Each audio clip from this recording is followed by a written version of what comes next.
রাশি নিয়ে মেষ, বৃষ, মিথুন, কর্কট। প্রথমে বলবো মেষ রাশির সমস্ত জাতক জাতিকাদের কথা। বছরের প্রথম থেকেই তোমাদের আয় স্থিতিশীলই কিন্তু থাকবে, অর্থাৎ খুব বাড়া বা খুব কমা আমি কিন্তু সেরকম দেখতে পাচ্ছি না।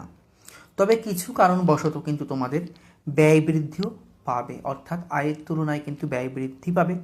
তবে আগে যদি বিনিয়োগ করা থাকে, কোনো কিছুতে যদি আগে অর্থ লাগিয়ে থাকো, বলবো সেইটা থেকে কিন্তু এই বছর তোমাদের সুবিধা মিলতে চলেছে।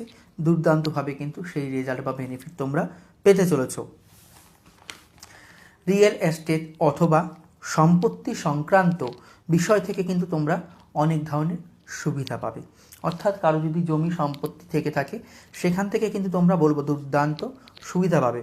অগাস্ট থেকে অক্টোবর আর্থিক পরিস্থিতির জন্য কিন্তু সেরা সময়। আবার বলছি, মন দিয়ে শোনো, অগাস্ট মাস থেকে অক্টোবর, আগস্ট, সেপ্টেম্বর,